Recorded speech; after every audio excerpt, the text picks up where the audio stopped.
3기 30강입니다. 근로자임금 채권 이것만 알면 끝. 이거 아마 지난 우리 29강에서 공부했던 내용 있잖아요. 그죠? 그 내용이 이제 반복된 것이다. 즉 29강에서 말씀드린 내용인데, 근로자임금 채권도 보면 우리 너무 쫄 필요 없어. 제가 보니까 제 채널을 구독하시는 분 같은데, 이분이 경매 개장이랍니다. 현직. 내년에 아마 다른 데로 이제 인사 이동이 있다고 그러는데, 그분이 재직하시는 그 법원에서는 근로자임금 채권 있잖아요. 그게 돼가지고 일반인들이 사전에 와서 물어보면 아주 친절하게 대답을 해 주신답니다. 예? 근데 여기서는 차마 제가 그분이 재직하는 법원이 어디다, 그 법원명은 제가 말씀 못 드리고, 나중에 이제 혹시 여러분들과 같이 오프라인상에서 만날 기회가 되면은 제가 법원명을 말씀드릴게요. 그러니까 우리는 제가 항상 이런 말씀 안 드립니까? 그냥 한번 들이대 보세요. 근로자 임금 채권이다. 그럼 법원에다 물어보고요. 물어봐가지고 법원에서 이야기 안 해주면 말고, 그만. 또 이제 근로복지공단의 본사가 울산인가 있잖아요. 울산에 있으니까 그거다 전화 한번 해보시는 것이지요. 해가지고 이거 저기 근로자임금 채권 신고했는데 금액이 얼마나 말이지 해가지고 무슨 뭐 개인정보보호법 어쩌고저쩌고 그런 헛된 소리 하면 알았다면 끊어버려요. 근데 대체적으로 오늘도 제가 근로자 임금 채권 관련해가지고 현재 진행 중인 경매 물건인데요. 쭉 제법 많이 뽑아놨어요. 뽑아놨는데 거의가 다 그냥 막 굳이 근로복지공단이라든지 담당 경매계에 가가지고요, 아쉬운 소리 할 필요가 없는 그런 근로자 임금 채권이더라. 그건 제가 지난 시간에 말씀 안 드렸습니까? 어떤 거니까 대항력 없는 임차인 후순위 전세권에 신경 쓰덜덜덜 마시라고 그랬어요. 낙찰자 관계없죠, 그죠? 간단하잖아요. 우리가 막 복잡하게 느슨하게 늘어놓지 말자고. 그럼 뭐 가지고 안전한 근로자 임금 채권이 신고되어 있는데 내가 마음 놓고 입찰 들어갈 수 있는 물건 뭐지? 그러니까 선순위 임차인 또는 선순위 전세권입니다. 이 사람들이 배당 요구를 안 해야 돼. 배당 요구를 안 한다면은 그 선순위 임차인 또는 선순위 전세권자의 전세금액, 보증금액은 낙찰자가 100% 끌어안는 거 아닙니까? 자, 근데 우리가 여기서 근로자 임금 채권을 알아야 되는 이유가 뭐냐 그러니까 이 근로자 임금 채권이 배당 순위가 최우선 변제가 되다 보니까 때로는 당해 경매 사건에 있어서 대항력 있는 임차인이 있는데 그 사람이 근로자 임금 채권 때문에 그 임차인의 보증금액이 배당 몫이 줄어들면은 그럼 그 차액만큼 낙찰자가 인수를 해야 되기 때문에, 따라서 근로자 임금 채권이 있는데 그 선순위 임차인이 배당 신청을 하였다 하더라. 일회했을 때는요, 근로자 임금 채권이 많고 적음에 따라 가지고 선순위 대항력 있는 임차인의 배당 금액이 많고 적고 이렇게 차이가 나잖아요. 예를 들자면 근로자 임금 채권액이 만 원으로 인해가지고 임차인의 보증금액이 3억 원인데 임차인이 1억밖에 배당 못 받았어. 그럼 나머지 2억은 낙찰자 인수해야 된단 말이죠. 그죠? 그러니까 우리는 어떻게 보면 현재 근로자 임금 채권 같은 경우는 원칙적으로는 일반인들이 열람할 수가 없지요. 그러다 보니까 근로자 임금 채권액을 모르니까 선순위 대항력 있는 임차인이 있는데 이 사람이 배당 요구를 하였다. 근데 근로자 임금 채권 금액에 따라가지고 낙찰자 인수 금액이 줄어들었다가 늘어들었다가 왔다 갔다 하잖아요. 이게 불안정한 거야. 자, 그렇다면 우리는 어떻게 한다 하더라고요. 그 근로자 임금 채권이 신고되어 있는 물건임에도 불구하고 첫 번째 소유자나 채무자가 거주하고 있어요. 그거 괜찮아. 걔들은 무조건 끝나는 거다. 그죠? 또 두 번째 뭐예요? 선순위 임차인, 또 선순위 전세권인데 이 사람들이 배당 요구를 안 했어. 이거 두 번째입니다. 이것도 괜찮아. 세 번째 후순위 임차인, 후순위 전세권. 이것도 괜찮아. 그러니까 요 세 가지 종류의 그 유형의 물건 같은 경우는 우리는 입찰권, 근로자 임금 채권 해가지고 그럴 리는 없겠지만 여러 수천억이 임금 체불이 됐다. 그렇다 손치더라도 그 근로자 임금 채권하고 낙찰자와는 아무런 관계가 없다는 거. 요것만 우리 꼭지를 딱 잡으면요, 간단하다니까요, 그죠? 복잡하지 않죠, 그죠? 그러니까 느드문하게 우리 늘어놓지 말자, 이겁니다. 그래서 오늘도 자료를 제가 펼쳐놓고, 저것도 말씀드려 볼게요. 자, 화면을 이동하였습니다. 화면 정리 조금 해드리겠습니다. 네, 됐고요. 오늘이 30강입니다. 오늘도 이제 9월 22일 해가지고 어느덧 다음 주가 추석 연휴네요. 우리는 추석 연휴인데 아마 다음 주 월요일 날만 강의 있습니다. 수요일 날은 이제 추석 바로 연휴 그 전날이니까 휴강하고요.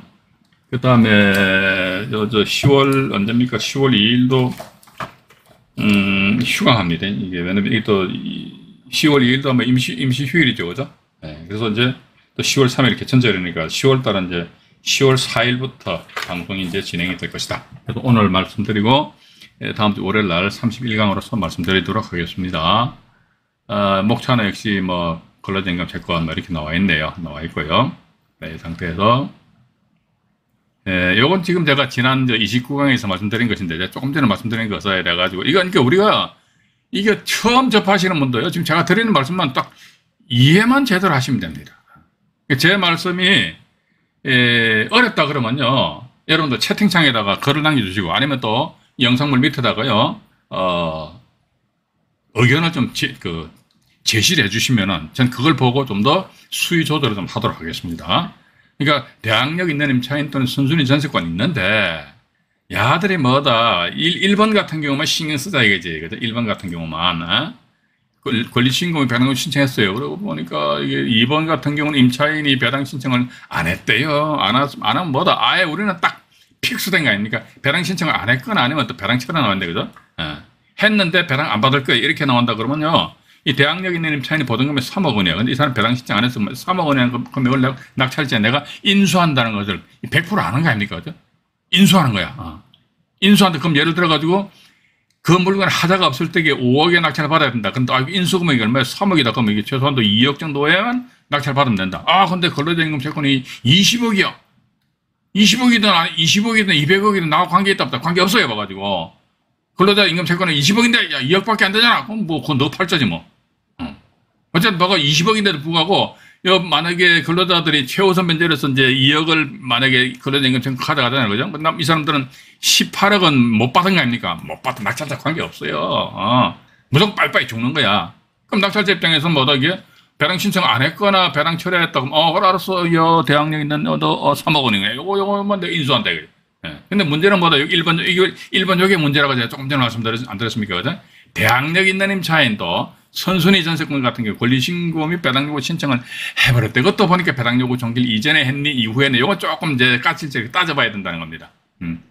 근데 와가지고 대학력 있는 임차인인데 배당요구 종길 이전에 권리신고 및 배당요구 신청했어요. 그런데 근로자 임금 채권에 보니까 상당히 소액이야. 어떤 경우니까 근로복지공단에서 강제경매 신청하는 그런 경우 있습니다. 근로복지공단에서 강제경매 신청했다. 그러면 강제경매 신청에다 청구 금액이 근로자임금 채권으로 우리는 보면 될 거 아닙니까? 근데 그 강제경매 신청권자인 근로복지공단의 청구 금액이 요따만하게 소액이야.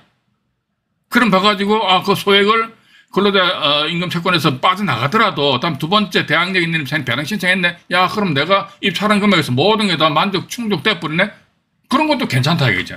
이게 무조건 봐가지고 임차인이 권리신고 및 배당요구 신청한 것은 무조건 안 된다. 그건 아닌데 일단은 조심을 하는데 봐가지고 그런데 여기 나와 있잖아요. 근로자 임금 채권 조사 철저히 이게 확실하게 확정적으로 금액이 이제 그래서 제가 아까도 말씀 안 드렸습니까? 이제 근로복지공단에서 뭐 강제임금 신청했다든지 아니면 또 이 근로자 임금 채권 신고가 돼 있다 그러면요. 여러분 막 전화 막 하세요. 괜찮습니다. 전화한다 해가 말이지. 이게 공무집행방이 아니거든요. 그죠? 공무집행방이 아니잖아요. 구청이든 어디든 막 전화해. 막. 이 바쁜 시절에 내가 언제 다 법원 갔다가 구청 갔다 왔다 갑니까? 뭐 부동산 중개업소도 뭐 전화할 수도 있잖아요. 로드볼 딱 보니까 중개업소 사무실 전화번호 딱 찍혀 있잖아요. 그죠? 그런 식으로 해가지고요. 이게 특히 임금채권 같은 경우는 뭐 대한민국 법원에 계신 분들이 모두 다 불친절하신 건 아닌 것 같더라고요. 대단히 친절하신 분들도 계십니다. 근데 저는 과거에 한 30여 년 전에 아주 옛날 이야기잖아요. 옛날에 보니까 옛날에는요, 좀 그 법원에 계셨던 분들이 조금은 제 기억인데, 그 기억이 지금 나와 있어요. 30대 때 제가 경험한 건데, 지금 현재 60대입니다. 60대, 이때로, 옛날에 이랬지 해가지고, 별로 좀 안 좋게 봅니다. 물론 이제 많이 개선은 됐지만은, 그래서 일단은, 전화해서 물어보세요. 물어봐가지고, 안 가르치면 뭐 어쩔 수 없는 거지, 뭐. 맞잖아요. 또 근로복지공단에도 전화해보시고. 이렇게 하시고, 여러분들, 어쨌든 봐가지고, 최대한 또 1차적으로 내가 책상머리에 앉아가지고, 내가 저 물건 찝었다 했을 때는 권리분석은 1차적으로 쫙쫙쫙 책상머리 앞에서 끝내는 쪽을 하셔야 됩니다. 그 다음에, 아, 이거 괜찮다. 그때는 가격 조사해야 될 거 아닙니까? 예. 내가 서울에 있는데 말이지, 부산에 물건이 있다 해가지고, 무조건 부산 현장 내가가지고 현장 조사한다. 아이, 그 무식한 거지. 예. 서울에 있는데 내가 부산 물건 입찰 들어간다 그러면 사전에 어떻게 됩니까? 국토교통부 실거래가 사이트라든지 이런 인터넷상에 네이버 부동산 쪽을 해가지고 이런 부동산 현재 시세를 하는데 가치에 대한 분석을 해봐가지고 됐다. 그때 뭡니까? KTX를 타고 가시든지 고속버스를 타고 가든지 해가지고 부산으로 가시면 될 거 아닙니까? 그죠? 그때 가가지고 이제 임장 조사를 하신 상태에서 나름대로 입찰 가격을 결정하신다. 이렇게 보시면 될 것 같고요. 이번 같은 경우는 이거 지금 제가 보는 관점에서는 이게 이제 나름대로 이게 뭐 이것만 딱 잡으면은 괜찮지 않겠느냐 하는 제 그런 생각에서 제가 지난 29강 이어가지고 오늘 30강이죠. 다시 이제 재탕을 해드리는 겁니다. 이런 거 재탕 3탕에도 상관없어요. 또 나오잖아요. 이제 대학력 없는 임차인이 아주 편안한 마음으로 입찰하세요. 괜찮습니다. 대학력 없거나 임차인 후순위 전세권이 있어요. 편안한 마음으로 또 소유자가 점유하고 있는데 여기도 마찬가지 편안해. 이게 근로자임금 채권은 뭐 천억으로 신고 이런 일은 없겠지만 그래도 체불된 임금이 1,000억이 됐다 할지라도 낙찰자와 관계없어요. 예를 들어 1,000억인데 아까도 말씀드렸죠, 그죠? 경매 절차상에서가 1억밖에 해당 못 받았어. 근로자들이 말이죠. 그러면 999억은 어떻게, 뭘 어떻게 해요? 낙찰자 관계없죠. 아무런 관계없습니다. 단지 낙찰자 대감 납부한과 동시에 법원에 의해서 어떤 직권, 소유권에 대한 촉탁 등기 신청하실 적에 직권 말소 대상으로 땡땡땡 끝나버리기 때문에 근로복지공단 막 압류도 모든 게 뭐 다 이제 죽어버린다는 걸 일단 그렇게 좀 이해를 하시고요. 자, 그러면 이제 여기 보면 이제 대항력 있는 요것도 실제 사례를 제가 한번 꾸며봤습니다. 뭐냐면요. 대항력 있는 임차인의 배당 신청이네요. 요건 좀 조심하세요. 어쨌든 대항력 있는 임차인은 배당 신청했어요. 근데 근로자 임금 채권이 있네. 요건 좀 조심하셔야 됩니다. 어떤 거 하니까 갑이라는 사람이 요건 아마 제가 2기 라이브 방송에서 요 자료를 그대로 썼을 겁니다. 아마 2기 라이브 방송 보신 분들은 저 사례구나 하면 기억하실 거예요. 갑이 최초 전입 및 확정일자를 딱 받아놨다는 거죠. 보증금액 5억 원입니다. 을이라는 사람이 근로자 임금 채권이네요. 임금 채권 압류를 했는데 임금 채권이 얼마다 5억을 받아요. 병이라는 제3자가 강제임금 신청을 했다 치죠, 이거죠. 강제임금 신청했고 보니까 갑과 을은 이제 전제 조건이 배당 종기일 이전에 배당 신청했다 이거죠. 배당 종기일 이전에 배당 신청했다는 것이죠. 근데 보니까 이 물건의 1차 가격이 10억인데 낙찰 금액이 9억이다면 여기서 배당 나오잖아요. 9억이 순수한 배당 금액이다. 그러니까 낙찰 가격에서 경매 비용은 뭐 신경 안 쓰고요. 우리가 순수하게 배당 금액을 9억으로 본다 했을 적에는 어떻게 한다? 근로자가 얘들이 근로자 임금 채권 5억 가져가 보냅니다. 얘네들이 근로자가. 그럼 나머지 4억 남죠, 그죠? 4억 남으면 어떻게 이때 이 사람은 갑은 4억을 배당 받는단 말이죠. 배당 받는데 보증금 5억 원이잖아요. 대항력이 있네? 그럼 어떻게 한다? 1억 원은 낙찰자가 인수한다. 아시겠죠, 그죠? 1억 원 낙찰자가 이제 인수한다. 잠깐만 화면에 다시 한 번 더 조정해 드릴게요. 1억 원을 낙찰자가 잠깐만요. 조금 네, 됐습니다. 1억 원 낙찰자가 이제 인수한다. 간단하죠. 이게 문제는 뭐냐면 우리가 이렇듯이 인수 금액. 왜냐면 근로자 임금 채권이 여기서는 제가 여러분들에게 설명드리기 위해 가지고 임금 채권이 5억 원이다 이렇게 표시를 해놨는데 우리가 실제 배팅을 함에 있어가지고는요, 임금 채권이 얼마인지 알 방법이 법원에서 알려주거나 아니면 매각 물건 명세서상에 일단 표시해주면 좋을 텐데. 그죠? 매각 물건 명세서상에 말이죠. 다 표시해주면 저는 그 경매 법원에 제가 인터넷상에서 물론 저희가 구독자 몇 명 안 되고 조회수도 얼마 안 되면 제가 안 되면 제가 막 물개박수는 막 치워드릴게요. 진짜 이렇게 해주셔야 되는 게 근로자 임금 채권하고 조세 채권 있잖아요. 그죠? 아마 여기 또 법원에 계신 담당 경매 회장님도 법 많이 보시는 것 같아. 그래서 이거는 제가 일부러 법원에 계신 분들 미워서 그런 게 아니라니까 이게 있는 그대로만 다 표시를 해주시면 얼마나 감사하고 이쁘겠냐 이거지. 맞잖아요. 그죠? 그래서 이게 여긴 지금 제가 5억으로 표시했는데 이걸 모른다 했을 적에는요, 이게 인수금액이 얼마인지 모르잖아요. 그죠? 왜냐면은 아이, 근로자 임금 채권 5억이 아니고 만약 6억 원이다. 그럼 6억 원 다 배당 받아간다 그러면 나머지 3억 남잖아요. 그죠? 3억을 이 사람들이 받아간다고, 임차인 값이. 그러면 5억에서 3억이니까 낙찰자 2억을 인수해야 되는 거예요. 그렇기 때문에 이게 근로자 임금 채권액이 얼마인지에 따라가지고 제가 조금 전에 말씀드렸습니까? 낙찰자가 임차인의 보증금액을 인수해야 되는데 그 금액이 늘어날 수도 있고 줄어들 수도 있다. 이게 확정적이지 않기 때문에 불안정하잖아요. 그죠? 그렇기 때문에 이런 게 대항력 있는 임차인이 배당 신청했다. 이랬을 적에는 근로자 임금 채권이 있네? 이럴 때는 우리가 좀 짧게 조심을 하시자는 겁니다. 그지? 예. 그럼 하시면 되잖아요. 근데 제가 물건을 쭉 검색을 해보니까 대체적으로 내가 뭐 이것도 이제 아마 일부 아니면 2부 방송에서 소개시켜 드리겠습니다만은 그냥 마음 놓고 입찰 들어가도 큰 문제가 없는 그런 물건이 참 많은 것 같아요. 요즘 보니까 물건 많이 나옵니다. 예. 인천지방법원에가 특히 경매 물건 상당히 많이 나오더라고요. 인천지방법원은 보니까 대체적으로 어떤 좀 친절한 것 같더라고요. 지금 제가 인천지방법원 앞에 그 변호사 사무실에 그 경매 사무장 하는 분을 잘 알고 계세요. 근데 인천에 계시는 담당 경매 회장님들이 상당히 좀 친절하시다 이런 말씀들을 하시더라고요. 그래서 여러분들은요, 특히 인천 지방법원 관내 물건이다 그러면요, 몰라 그러면 세금이든 임금 채권에 무조건 전화해 보세요. 아니면 한번 거기 경매법정에 민사집행과에 한번 찾아가시든지 해가지고 어쨌든 우리 확실하게 잡아야 됩니다. 잡은 상태에서 입찰 들어가셔야 된다는 것이지요. 자, 그렇게 보시고요. 또 보니까 이게 뭐 있나요? 이게 또 나와 있네요. 이 사례가 하나 나와 있네요. 이것도 역시 마찬가지, 이게 그거잖아요. 제가 조금 전에 근로자 임금 채권액이 많고 적음에 따라서 낙찰자의 인수 금액이 줄어들 수도 있고 늘어날 수도 있다. 조금 전에 임금 채권이 5억 원이었잖아요. 그죠? 근데 이제 이번에 임금 채권 7억 원이네? 근데 보니까 낙찰 금액이 9억 원이네? 9억 원에 지금 7억을 빼면 얼마입니까? 2억이죠. 그죠? 그럼 2억은 뭐다? 임차인 값이 배당받네? 근데 이 사람 보증금액이 5억이네? 5억에서 2억을 배당받았지? 그럼 나머지 어떻게 3억은 낙찰자가 인수하네? 이렇게 한다. 이 인수하는 금액이 왔다리 갔다리 하기 때문에 따라서 이게 요 임금 채권 금액을 완전히 픽스 고정시켜 놔야 된다는 겁니다. 고정시키기 위해서 어떡한데 우리가 이 금액을 정확하게 알아놔야 될 거 아닙니까? 알아야지만 이 임차인이 과연 얼마를 배당받아가는지 여기에 따라 가지고 우리가 교통정리 될 수 있기 때문에. 그죠? 간단하잖아요. 이런 것만 조심하시면, 이것만 하시면 된다니까. 그러니까, 자, 정리해 드릴게요. 대항력 있는 임차인이나 선순위 전세권자가 권리신고 및 배당요구 신청서를 제출했어요. 배당요구 종기일 이전에. 예. 이때는 뭐다? 근로자 임금 채권이 신고됐을 적에는 임금 채권액이 얼마인지 정확하게 조사 분석이 돼야 된다는 거. 그건 모르고 그냥 막 맨땅에 헤딩한다 그러면 대가리 깨집니다. 예. 정말 대가리 깨진다니까.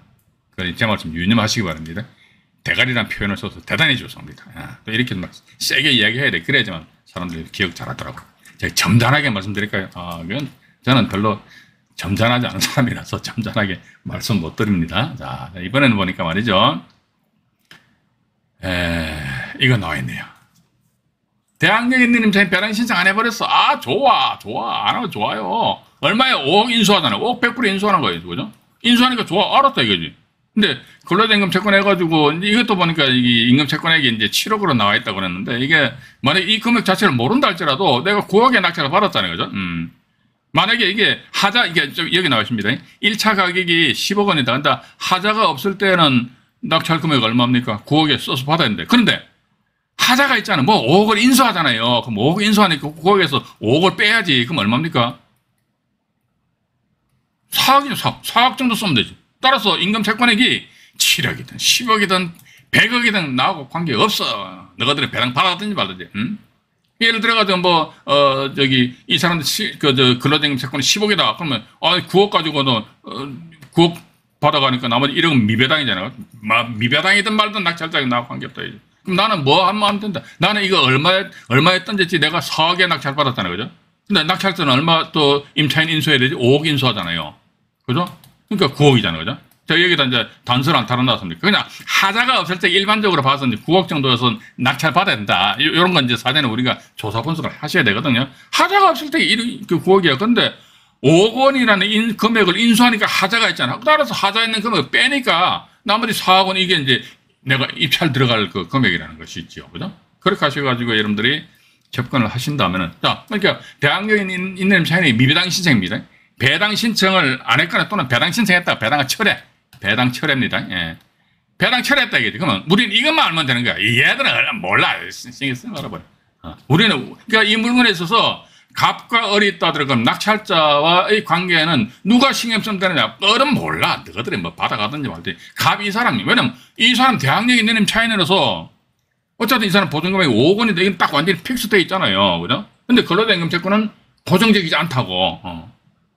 그러다 보니까 배당 신청 안 했어? 알았어. 5억 인수한다? 요것만 딱 우리가 잡아버리면요. 그냥 들어가시면 돼요. 근로자 임금 채권 너무 쫄 필요 없다. 쫄지 마세요. 뭐로 좁니까?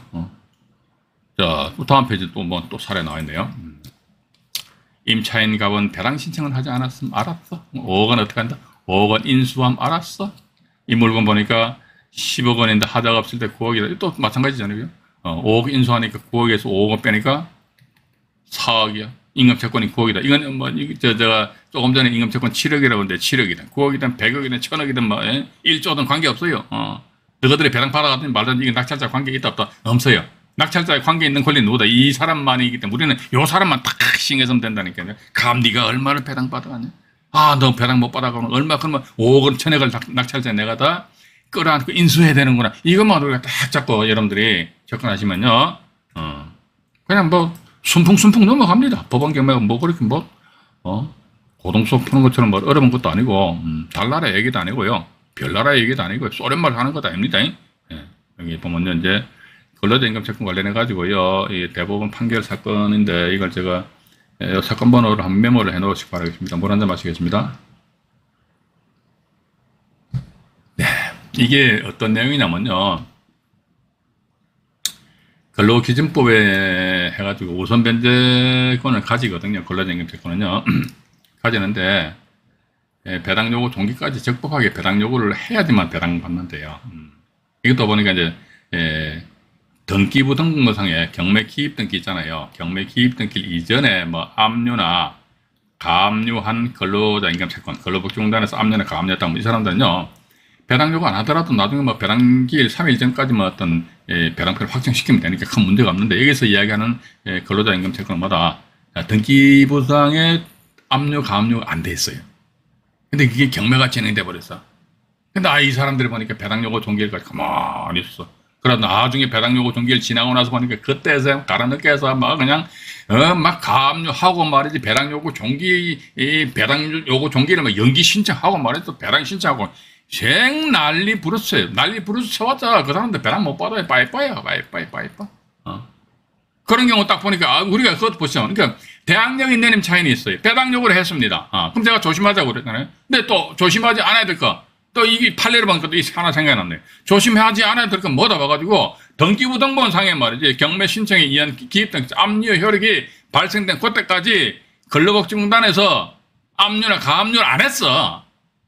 근데 나중에 보니까 이 사람들이 근로복지공단에서 배당 채권계산서를 제출했습니다. 근데 채권계산서 제출을 언제 했지? 그러니까 당해 경매 사건에서 배당 요구 종기일 됐단 말이야. 배당 요구 종기일 이후에 채권계산서 제출했는데 뭐 하든지 말든지 그때는 법원에서 배당 안 해줍니다. 배당 안 해준다. 배당 안 해주고 어떻게 한다? 그럼 낙찰자의 인수 아니죠. 배당도 안 해주고 경매시 매각으로 죽어버린다는 거.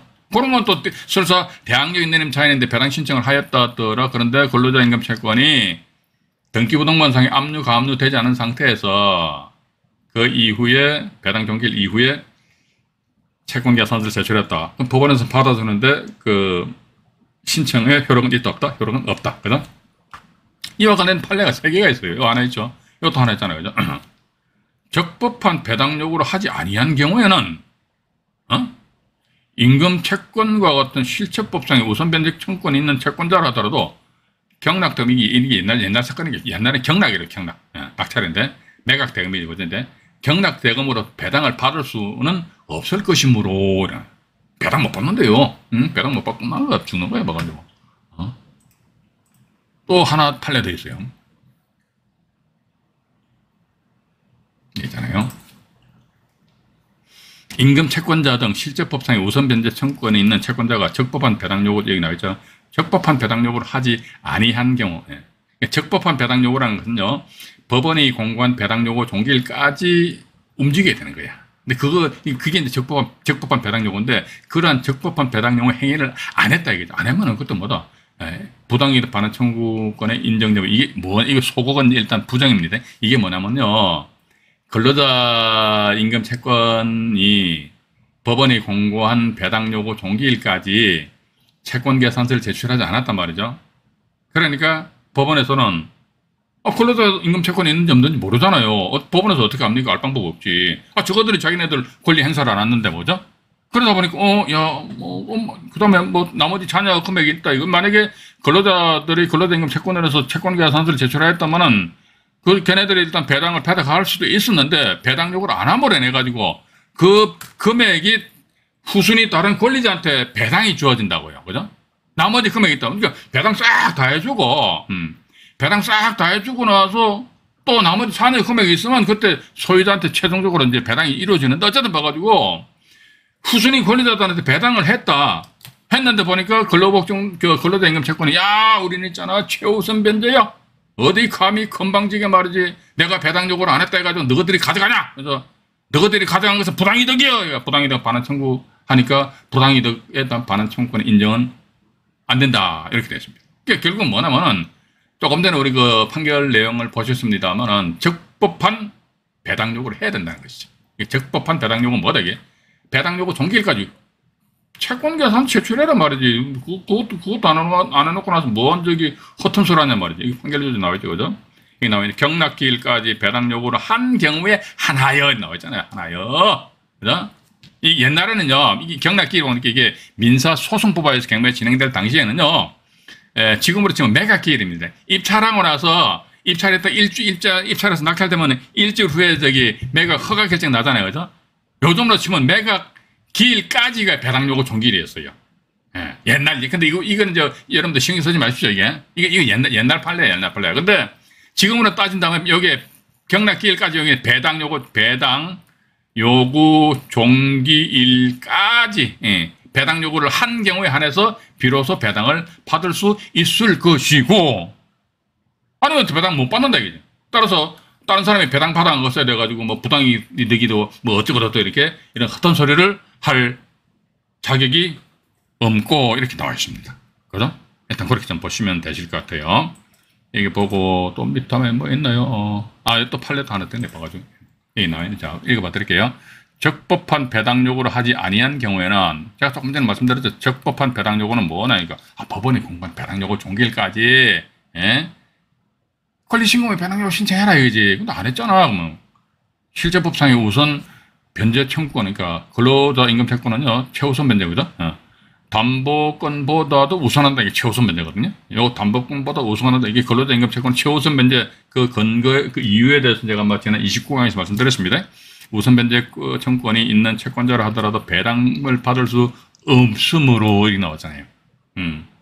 그래서 그러니까 그가 이제 근로자입니다. 근로자가 적법한 배당 요구를 한 경우에 배당 받을 수 있었던 금액이잖아요. 그죠? 지가 만약에 배당 요구했다 그러면 예를 들어 10억을 배당 받을 수 있었다 이거죠. 근데 그 금액을 지가 배당 요구를 안 했어. 법원은 그렇게 안 친절합니다. 배당 요구도 안 했는데 말이지 담당 경매 회장이 말이지 눈을 까 뒤집고 말이야. 근로자 임금 채권 있나? 야 전국에 있는 세무서에 다 연락해가지고 야 세금 체납된 거 안 해요. 봐가지고 그러니까 봐가지고 적법하게 저거 배당 요구했으면 10억을 받을 수 있었는데 배당 요구 안 했어. 그럼 이런 땡겨 한 푼도 배당 못 받아. 그러면 어떻게 한다? 대상 이렇게 해서 이 금액 상당히 10억 원의 금원이 후순위 채권자에게 배당이 되었대요. 그러니까 이게 저거들이 배당 안 함으로 해내가지고 근로자들이 배당 안 함으로 해내가지고 이 금액 후순위 권리자들이 가져갔다. 이를 법률상의 원인 없는 것이라고 볼 수 있다 없다? 볼 수 없다. 따라서 이것은 부당이득 반환 청구의 대상이 안 된다 이거지. 한마디로 이게 그겁니다. 권리 위에 잠자는 그 권리를 보호해 주지 않는다는 것이죠. 그죠? 한마디로 이제 네 밥은 네가 알아서 스스로 챙겨 먹어라. 그죠? 챙겨 먹어라. 이런 말씀 드리면서요. 2부 방송에서는요. 이와 관련된 경매 사례인데 이거 4건을 소개시켜 드릴게요. 이제 2건은 낙찰되었고 나머지 2건은 현재 진행 중인 사건입니다. 자, 3기 30강 1부 방송을 마치도록 하겠습니다.